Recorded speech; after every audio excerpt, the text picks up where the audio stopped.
A part of what we've tried to emphasize is kind of a developmental approach to creating faith in our children. And the thing that's significant to me is that what's true of our children is also true of new Christians. And as I mentioned earlier, we worked in Australia for 12 years. And during that whole time, I studied with one person who had ever really read their Bible at all. And so you're just talking people who've never read, have never, just never heard John 3:16, never heard anything at all. And one of the things that we both learned kind of by observation and pretty well had an idea was that especially within 6 months to 12 months for this brand new Christian coming out of darkness literally into light, if we didn't make significant progress with two of the three areas, they were going to go back into the darkness. And so either how they feel, their emotions, how they think, their hands, especially their friends.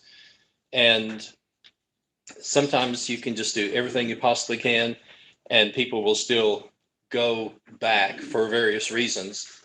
But with a lot of our people coming out, like I said, just totally coming out of the world, we found that there were two really critical times. One was roughly around 6 months because they had time to kind of evaluate and have some checks on different things.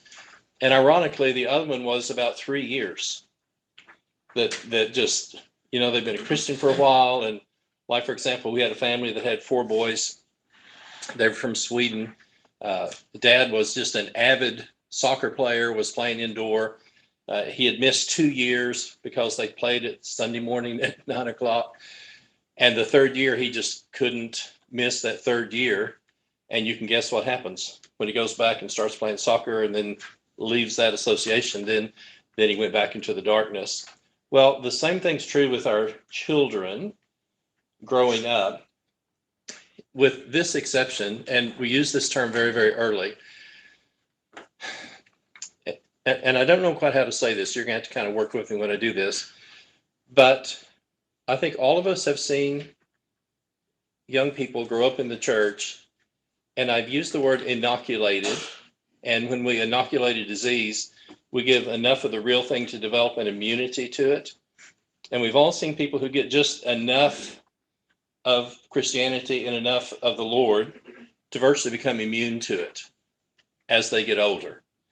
And while that may be somewhat of an occupational hazard, a spiritual hazard, it's obviously much to be preferred for someone who's been immersed in the world and immersed into darkness. But that's something that I think about a lot, in that we want to be sure, as our children are involved in faith and faith activities, kind of just say that they get a real dose, they get a full part of it. And again, you have to kind of work with me to say this, but you think about it from this point of view. Sometimes making the transitions, and sometimes it may be into a youth group, it may be in a high school group, but we've seen a lot of young kids who don't make a good transition out of the youth group into a college group, or out of a college group into that transition. And one of the things that we need to do in our families is to, both by practice and by how we talk and everything else, to really teach our children to love the Lord and to love, I use the term, love the bride. And wherever we've been and living for 12 years halfway around the world, then we don't have physical grandparents close by. And so we always tried to have adopted grandparents and have people who could pitch in and help. Plus, what a blessing to have Kent and Nancy, Charlie and Debbie Powell, Tony and Betty Kazee. And while our kids didn't have the immediate uncles and aunts and grandparents that they would have had here, they did have a really strong support group and a really high level of consistency with speech and action. And that's really important for our children as they develop and they grow. I want to just do this first part on some things on family devotionals, because as we move, and we've talked literally with our little bitties, and like we still have one that's 6. Every time I'm with Harrison, literally, and like I said, try to take each of our kids to the state fair just to have time to visit and talk. But every time I'm with him, I'm trying to win his heart for God. And it's amazing what small children can observe and notice and think about and talk about. And I'm just very conscious.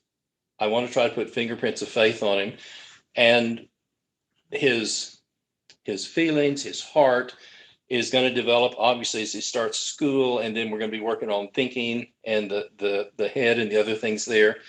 And then as they get older, then what can we do to serve? And I'm thinking particularly of hands, and also maybe feet and other things. But what can our kids do that's meaningful to them, that can help them to participate, to be involved, to serve? Because one of the things that's a concern is that if I grow up in the church as a spectator and not a participant, then it's a lot easier for me to leave for whatever happens and whatever takes place. And this is just still, I just kind of pinch myself. One of the joys of my life was doing a meeting for a church of 3 people, husband and wife, and number 3 was a Filipino mail order bride. Girls, you want to put your picture in a newspaper and send it to another country? And the guy says, well, I think she would look like a good wife, and I'll pay for her to come. But she was a faithful Christian. And so here was a church of 3 people. So guys, guess what you get to do every Sunday? In this, and this was the bride, and this is what we want to talk to our kids. Wherever we go, we want to love the bride, take care of her. And in this place, this was the bride. We had between 8 to 12 visitors, and you just could not wipe the smile off of these 3 people's faces. They were just tickled to death, because if it's just normally the 3 of you, and then there's 11 or 10 or something, they were just absolutely ecstatic. And the thing that we've talked to our kids about, wherever we go, we want to encourage, to be a part of, and to help the things having to do with the bride. But because our time's short, and we're probably going to run out of having enough, but we're going to do kind of a summary we'll hand out toward the end. But to me, our family devotionals were a really significant part of our faith development in our family. And the 2 things that we've mentioned that we'll just kind of start with tonight, I think it's important that we have some very specific, regularly scheduled activities. And I'm thinking especially when our kids are little, kids like routine. And typically, get our PJs on, get ready for bed. And last week, one of the things that we mentioned about Ross Campbell had this lovely little book, How to Love Your Child. The 3 things that we mentioned: eye contact, focused attention, personal touch. And when they are little, then literally, I'm going to hold them. We'd sometimes get on the floor, be there, but just having that sense of real closeness. And kids like a routine. They like doing the same things. If they're little, they also like to stay up just a little bit longer sometimes. So there's several things there that you can capitalize on to do that. But every night we would do some version of a family devotional. And then, as we're going to look at, if we were traveling, coming home late, we would do something on the car on the way. So we're going to talk about that in terms of structured things that are there. The other side is that in Deuteronomy 6, the passage is going to talk about when you sit in your house, when you walk by the way, when you lie down, and when you get up. And I maintain, if we're doing regularly structured spiritual things with our kids, it's amazing how often as we go by the way, we will see things happen that we can mention and we can talk about. And those are unstructured, sometimes unplanned, but sometimes they can also be really, really helpful. Mentioned this the first night, I think. We're in Sydney. The family is from Nashville. Scott is 8, and we're driving by. They're nearly gone now, but we're driving by a drive-in theater. But there were 3 cars out on the road watching through the trees that hadn't paid to get in. So Bonnie just said to Scott, what do you think about these cars out on the road watching the movie but not paying? And being 8 years old, he said, well, I guess it's okay. She said, Scott, how would you feel if you owned the theater and you had paid for the electricity and you had popped popcorn, and she started listing all these things, and you're on the inside having invested all this money, and you look out and then you see these people watching the movie that you've rented for free out on the street? How would you feel? Well, guess what an 8-year-old's going to say? That's not fair. What a great opportunity. You see what I'm saying? As you go, by the way, it's amazing how often things can happen that will bring that teachable moment up that we can do that. So in terms of structured things, with people's schedules, let me say it this way. Statistics have shown that fewer families are eating meals together, just eating meals together. And one of the things that I think is really helpful is that as often as we can, that to me can be a really important part of socialization, talking about things and other stuff. Our youngest daughter, Annalise, is married to Michael Mitchell. And in their house, they have something. And again, the 6-year-old is going to kick this off, but they call it high, low, buffalo. And what it is, they'll start eating whatever. And then Harrison, the 6-year-old, will say, high, low, buffalo. And then he'll say, Izzy. Well, you tell a high point of the day, you tell a low point of the day, and then you just mention anything that you want to talk about. And so Michael just came up with this little expression, high, low, buffalo. And so while they're eating, what are the parents doing with a 6-year-old, an 8-year-old, and a 12-year-old when they're doing high, low, buffalo? Let's start talking about life. Let's be processing things. And what I like about it is that it's nice to be talking about a high point, but isn't it good to also become accustomed and have the opportunity to say, and here was something that just didn't go really well today. And then you have a free moment to do that. Okay, 3 kids and mom and dad. What has happened by the time you have 5 people who've shared high, low, buffalo during dinner? And there's that interaction, there's that talk, there's that sharing of life. It's right here in the middle. It's in the 3rd paragraph. But this to me is one of my favorite verses, both in terms of spiritual church and our physical families. Paul says to the Thessalonians, I love you so much that I was delighted to share with you not only the gospel, but, and it's like where we breathe and where we live from, our very life, our very soul as well.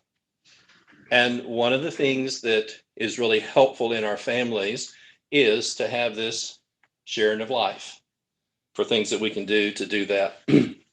So if you look at the very, very middle, this was our typical routine. We had our family devotional every night. We'd sing a couple of songs, and I didn't get in with it, but we read Jesus, the Friend of Children.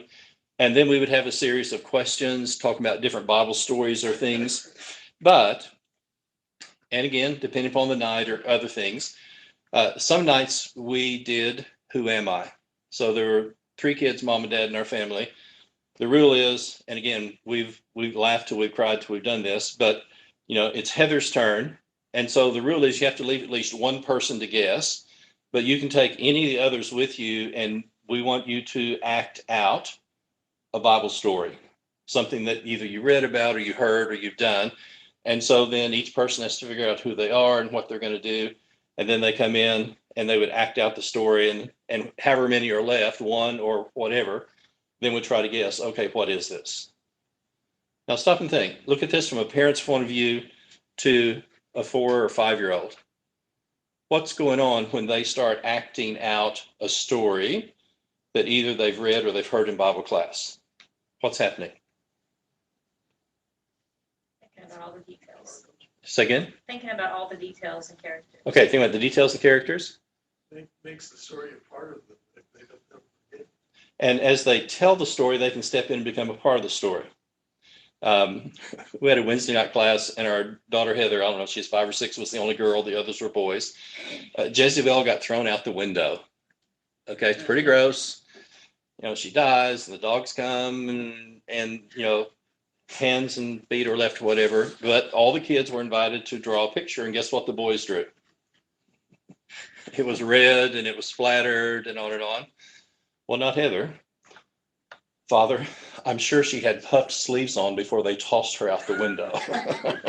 And so she had Jezebel up in the window with her puffed sleeve as the queen. and she only had some yellow marker for highlighter. She says, I'm sure that her eyelids were done and she had puff sleeves on before they tossed her out to die. How different is a little girl going to process that than the little boys?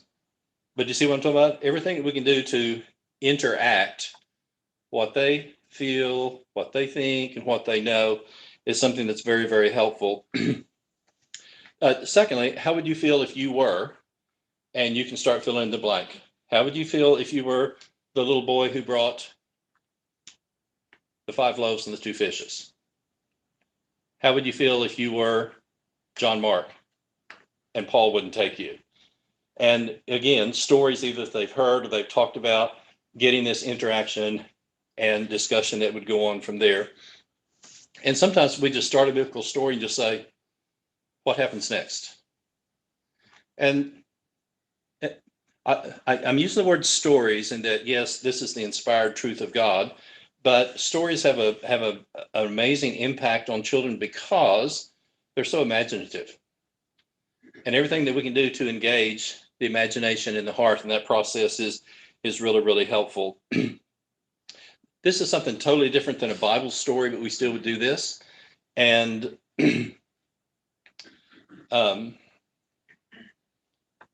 I'm going to start and you're going to help me. Okay, you're in a devotional tonight. Grandmother went in the store, and as she went in, she became really sad because She was out of her creamer. and we would have 5 of us, and then the next person say, and as she went to look for it in the aisle, then the guy, and so we would just start a story. But here's the key. You set the primary emotion by what happens when you pass it off to the other person. And it's amazing how creative our kids can be to come up with details of something that just happened, Oh, John was riding his bicycle down the road and he had a flat. And then the next person then picks up and says, well, this is what happened, and this is what happened, and this is what happened, and this is what happened. And what are we doing? We're bonding storytelling with imagination, and kids have just this fabulous capacity to imagine. Now, bless their hearts, studying with these people who've never read the Bible, Mark was 27, and 3 things are really hard: creation, Noah, and Jonah.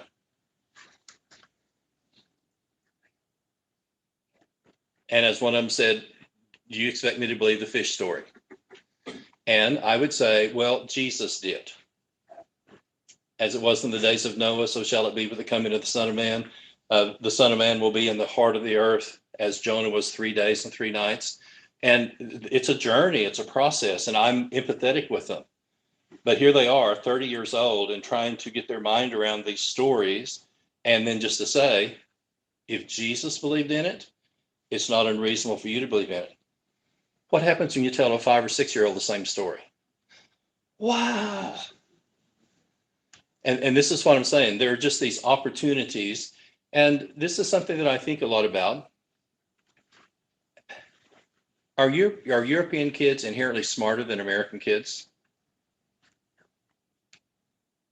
I'm going to say no. But how do they learn 2 or 3 languages by the time they're 10? Immersion. Pardon? Immersion. And they're just around it. And one of the things that I think about is that we also live in 2 cultures, if I'm saying the world in which we live in, but then we also then want to develop a spiritual world that has to do with our faith and our other things. And the same way that they have an immersion in different languages, they learn those by what? Hearing them, by participating. And they don't send them a 3-by-5 card and say, okay, learn these 5 words. It's just a part of their interaction and a part of their faith. And so I'm thinking, again, winning their hearts for God.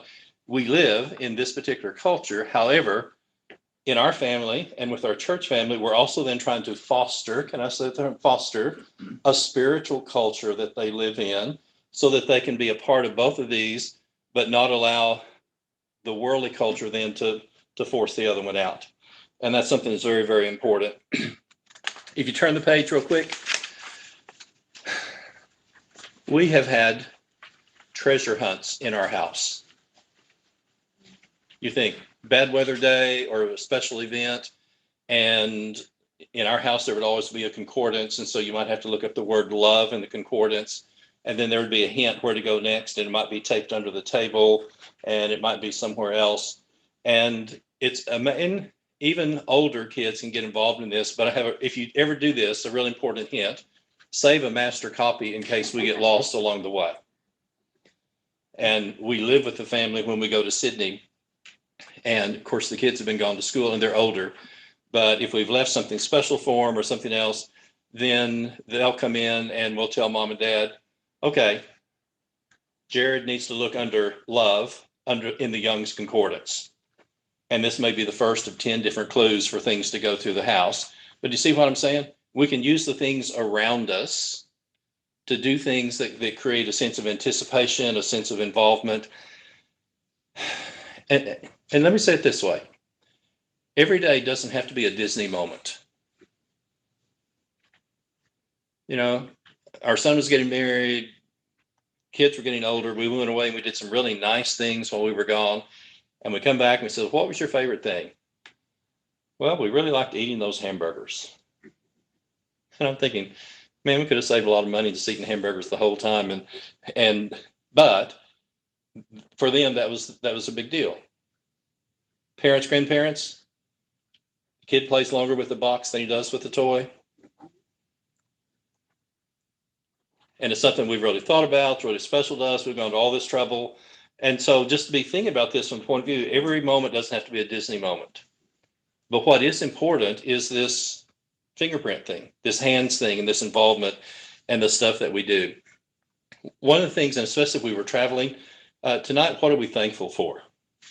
Help me. You're thankful for? Warm environment. Good.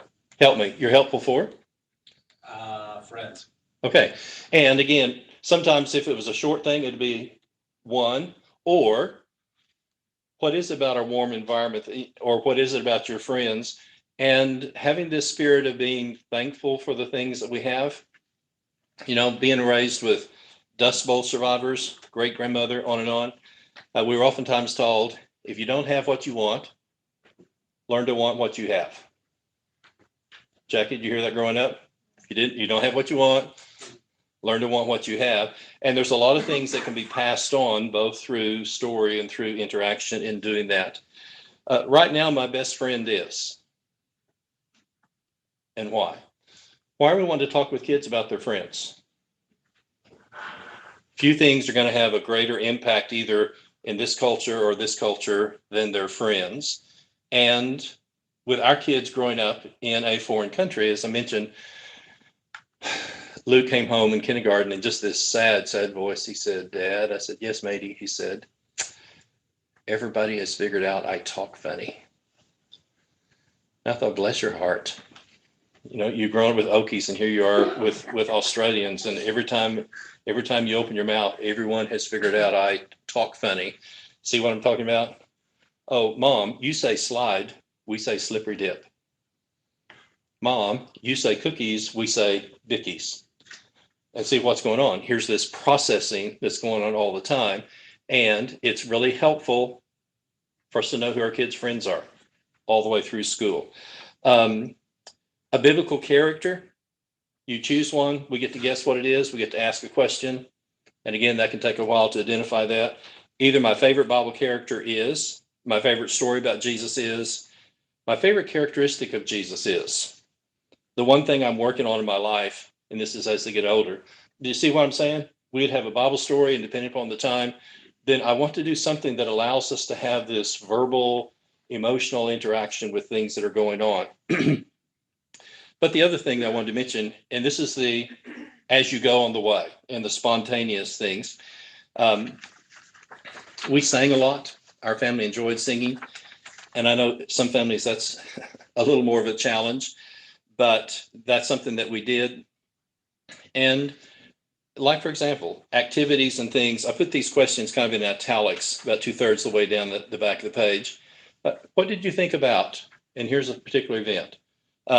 Why did he do that? How does God feel about that? And so when we were traveling a lot, we sang.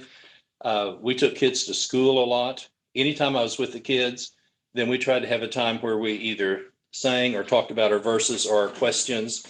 And in the back of the blue book is a list of a couple of things. I tried to choose one verse from each New Testament book that to some degree or another would help relate to children.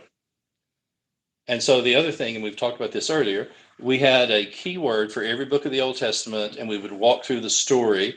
And so sometimes as we're driving, say, okay, we're going to do some of our questions. And again, here would be this as we go to be able to do that. As our kids got older, we chose verses from the book of Proverbs. And you think, what is Proverbs? Proverbs is this book about wisdom and other things. Heather was in the 8th grade. I picked her up after school. And as I said, she was our Elizabethan child. It was always Father. And she said, Father, I got bit today. And I'm looking for a Band-Aid. I'm looking for teeth marks or something else. Well, one of our proverbs that we had learned was, whoever meddles in a quarrel that is not his own is like one who takes a passing dog by the ear. So one of the things we had talked about as we're on the way is that if you get involved in someone else's business, well, let's do it the other way. If you're in a park and a German Shepherd is just trotting by and you reach over and grab his ears, what's going to happen? You're probably going to get bit. And to my relief, there weren't any physical teeth marks. But with remorse, she said, I meddled in a quarrel that was not my own today, and I paid the price for it. I got bit. You see what I'm talking about? On the way. So because we had worked with this particular proverb as one of the things we had talked about, guess what happens? As life takes place, now that proverb meant something to her. Can I use the term experientially? Emotionally, she understood something about it in a totally different way than if just abstractly she had just heard that. So the other page, coming home from Bible class or from services, what did we learn in class today? And this isn't so much to be an exam, but just a time to talk about things and to share things. And especially as our kids get older, movies, activities, plays, what did you think about? What was your favorite character? And even when we go shopping, it's a great opportunity. There's a lot to learn in a grocery store, both in terms of interaction and things, and a lot of questions that you can ask. And special activities, everything from birthday parties to other stuff. And let me do it this way real quick.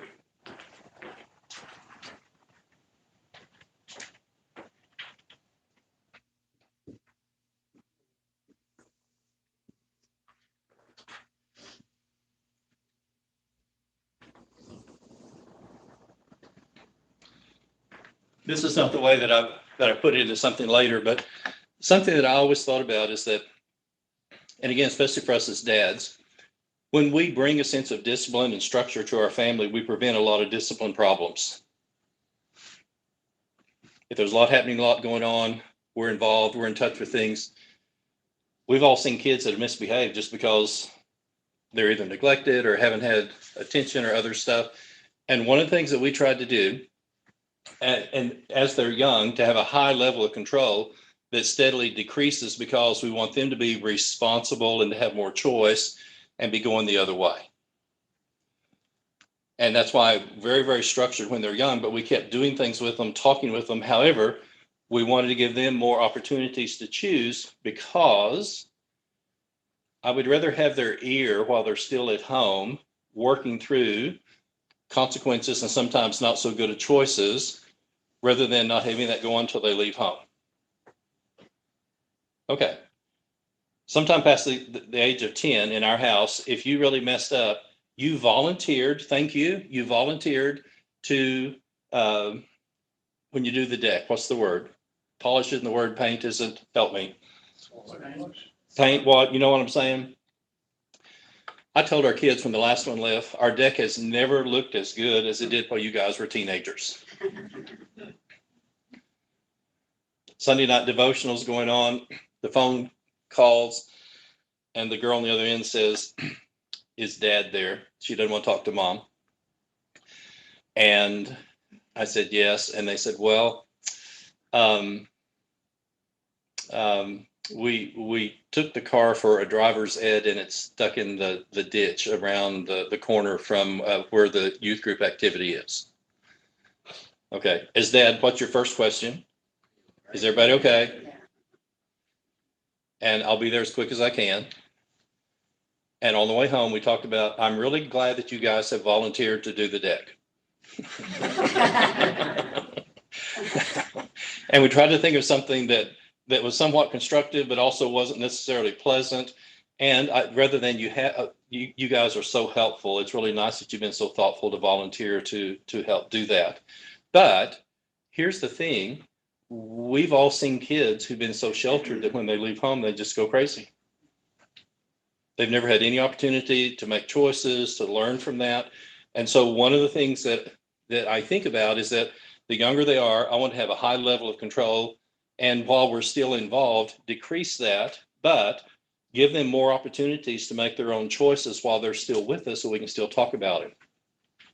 Our kids didn't do everything right because they were ours and they're human.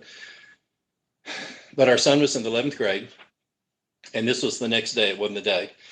He came home and he says, Dad, we just need to talk. I said, okay, matey, what is it? And he said, well, I was invited to a party last night at one of our school friends' house. And he said, I got there. And when I got there, the first thing I noticed was 11th grade, there's no adults. Okay. And as a parent, kind of what do you think? Dun, dun, dun, dun. Number two, they'd already started drinking. And number three, some people had already started heading toward the couch or the bedroom. And he said, I walked through the house and I decided I don't belong here. And I left. And I said, well done, matey. And you see what I'm talking about? Something everyone has to sort those things out, has to make those choices and those decisions. And so this is something we wanted to talk about along the way and to help with that. When you look at number 8, especially when our kids were smaller, I taught in a school Monday, Wednesday, and Friday and was gone a lot. But on Friday night, we would oftentimes have a devotion or something in our house. But Friday, 2 things would happen. I would take the kids and just let Sheila have the house, and we would just go do something on Friday. Great time to talk about how was your week? What activities coming up? Soccer game tomorrow. And one of the things we would do is always try to do that. But the other thing, and this is number 8, we had 3 kids, and depending upon our evening and our time, I would say, okay, Luke, in 30 minutes, and whatever it was, it'd be the same for each one of them. You either have 30 minutes, 45 minutes, and we're going to do whatever you want to do. Now, in our house, we had a lot of proactive things we were doing with them, but I got to thinking, wouldn't it be nice for the kids to decide, okay, I have Dad's undivided attention, and so for the next either 30 minutes or 45 minutes, we're going to do whatever you want to do. Now, help me with that. What do you learn as a parent during that 30 or 45 minutes? Likes and dislikes. Likes and dislikes. Help me. What else? What do you learn? Just, again, eye contact, focused attention, appropriate touch. What do you learn when the child gets to choose, this is what I want to do with my dad? What else? What's going on up there? What are they thinking? What are they processing? What are things that are going on? And so, like I said, we had times where we did a lot of activities, but then we also tried to do those where the kids were able to maintain that. And then here's one on number 9. Every Friday afternoon, it's usually 2 hours after school. That way there was nobody underfoot. Mom had the house to herself, and we're going to go do something. We're either going to go for a hike, we're going to go to the library, we're going to go bowling. And I just try to do that nearly every Friday afternoon. And again, just to have that hands-on time with our kids while they're still with us and they're still growing up. On the back side of this, and let's do a quick review of something else, and we never have exactly the same ones here, but let's do it this way. We used the acronym PICK, like toothpick, and we said there were 4 things were really helpful with us in Fingerprints of Faith with our kids. Someone help me with P. P is pray. And those of you who don't have kids, just start praying for them right now. Praying for in-laws, praying for, future families. And it's amazing, Hannah. If I have a child, he will be lent back to the Lord as long as he lives. And this is hard to say, but it's really true. They may have our eyes and they may have our hair and have our name, but they're really not ours, in that they're actually his. And they're ours on loan. And I'm very conscious of that.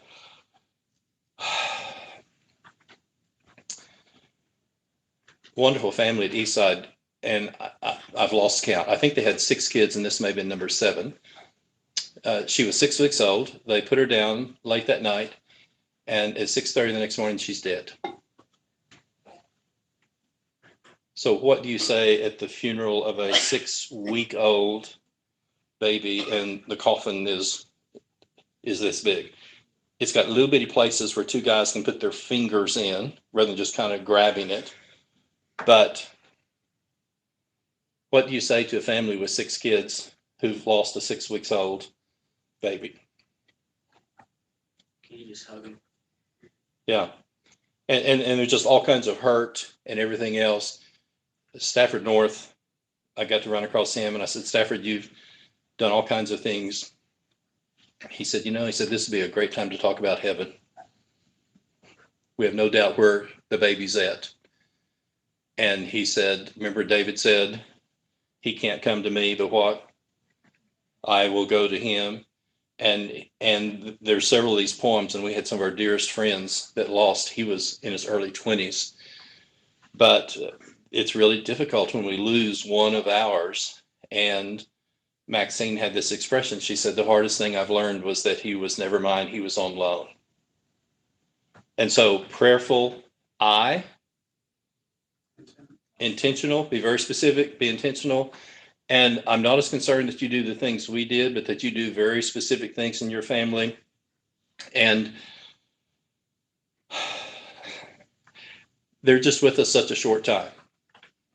And Mom, I know if you've got 3, you're exhausted sometimes, and even just getting to church is a major thing. But you're going to turn around and they're going to be asking, can I get my driver's license? Or you're going to turn around and it's going to happen really, really quick. And so be as intentional as you can, prayerful, intentional, consistent. Guys, especially for us as dads, under promise and over perform is a whole lot better than over promising and underperforming to a 6-year-old. That's really, really important. If we promise our kids we're going to do something, there needs to be a really, really good reason, and we need to talk with them and try to do something with that, because, and starting with us as dads, the relationship I have with my physical children will either make it easier or more difficult to think of God as their Heavenly Father. And that's true for both of us, but it's especially true for those of us that are dads. And so try to be consistent. The K, knowing God. Help them do everything we can to help them to know God. We mentioned the thing about Ross Campbell. He mentioned 3 things. His new book, well, he's passed away, but he had a later edition. But his 3 things were eye contact. So when I'm with my little ones, well, let me say it the other way. You just notice how seldom that some little kids ever have direct eye contact unless they're in trouble. And I mentioned this. I don't know about your family, but if we messed up in church and we had eye contact with Mom, nothing needed to be said. But can't we do this in a positive way? And like I said, I've had knee surgery. I can't do this as well. But at Eastside for years and years, if your 3-year-old comes up, I'm going to drop down on one knee and get right down. And so they're not having to do this when they're looking at me. And every time I can have direct eye contact with those kids is really important. Focused attention. May I just say it kindly? Either turn off the phone or leave it at home. I get so frustrated to be at a place, and here's Mom with 3 small kids, and what's she doing? She's on the phone either talking to someone else or doing something, and that focused attention is really, really important. His third one is appropriate touch. And that's really, really important all the way through. He had a fourth one, and that was loving discipline as he redid the next one. But on the back side of this page is something that Lynn McMillan came 3 times and did family seminars and stuff while we were living in Sydney. And this to me really made a lot of sense. And he just said, when I'm thinking about talking and working with children, he said from 1 to 11, I want them to do what they have been asked to do. And then if they do that, we can talk after that, but we're not going to bargain and talk with a 5-year-old. Okay. I'm in a doctor's office. He's about 6'4", looks like an outside linebacker. And Julie is 4. And they're there in a little bit. He goes up to the front desk and he says, well, we're going to have to leave. Julie has decided she doesn't want to see the doctor today. She's 4 years old and she's got a 6'4" dad wrapped around her finger. And I'm wanting to go, no. Do what you've been asked to do. And then once you've done that, our expression was, we can talk till the cows come home, but we want you to do that very carefully and very specifically. Guys, it's really important, especially if we have sons, that we teach them to be able to relate and to laugh, especially with their mother. But if there's a time they cross the line, we need to have a chat with them. And I don't know if you've seen this, but I've seen some families where it's pick on mom by everybody. And you think, what are the kids being taught? Then how does that impact the mom in that way?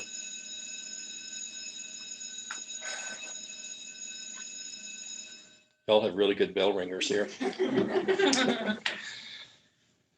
I don't know. He was maybe 12 years old, and Luke and Sheila have been talking about something. And it wasn't so much intentional, but he really hurt her feelings. They were laughing at something, hurt her feelings. And I just took him aside and says, Matey, here's the deal. We want you to be able to talk and want you to be able to laugh, but you hurt your mom's feelings today. You will know how to do this, but in the next 24 hours, I want you to get back with your mom and apologize and make things right with her. There's a certain tone and there's a certain way that you speak to mom, and we crossed the line today. And I want you to know this is where the line is. And I'm not going to tell you what to do. You're a smart kid. You'll figure this out.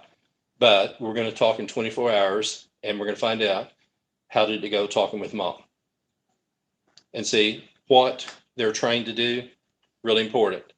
Then Lynn says from 12 to the rest of the time they're home, if they have learned what to do, then the real reason becomes why. And those two things have really, really helped me a lot. And again, even with our grandkids, and we're not tyrants, okay? We're that's just not the case. But when our grandkids go home, they haven't been spoiled rotten. There's very clear structure. We do a lot of different things, but same type thing, whether it's Mimi or grandma, there's a certain tone that you use in talking with your grandmother. And that's something we work really hard on. Okay, guys, don't get upset. Ladies, don't get your knickers in a knot. But I read one of these little ironic things, and it's not totally true, but there's a grain of truth in it. Do you know why kids and grandparents get on so well? They share a common enemy. A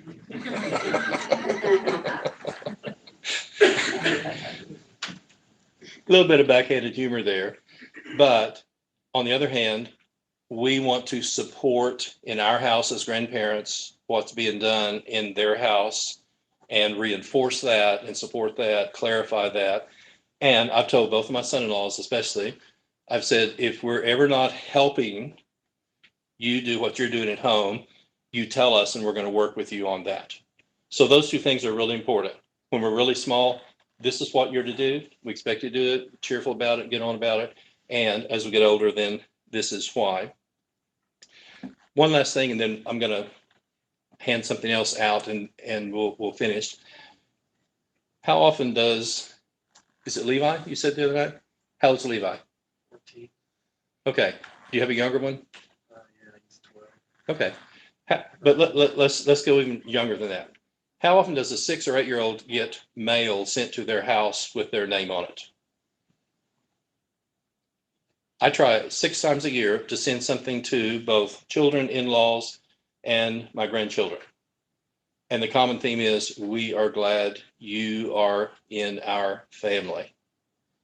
I love to get a postcard and think of a verse, and it's addressed, and the only things on it, you have to go get the good book and see what the verse is, turn it over, it'll have something to do with the picture on the front. And every time we can reinforce, we are glad you are in our family, is something that's really, really important. I don't know exactly how many I have, and I apologize if we run out. Let me do this. My email is really easy. It's just my name with a dot in the middle, dale.hartman@gmail.com. And so glad to get some more. That's why I was a little bit late. We were trying to get these run off. This is just a summary of several things we talked about, things we didn't have time to do.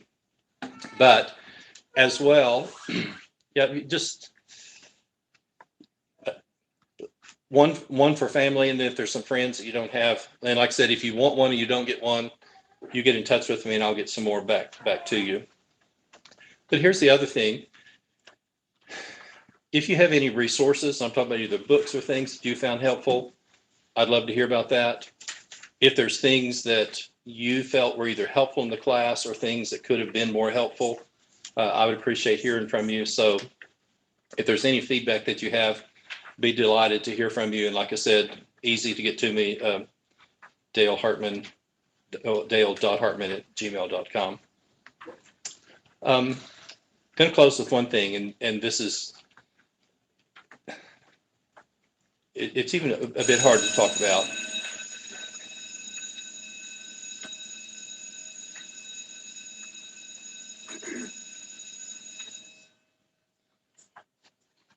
Things happen in a family that can cause all kinds of different struggles and stress. And that's why when I said, I try multiple times a year to write to each person in our family to either talk about something they've done, to encourage them, and specifically to have an opportunity to reinforce a sense of belonging. That, like I said, we're glad you are in our family. Let's close with a prayer, okay?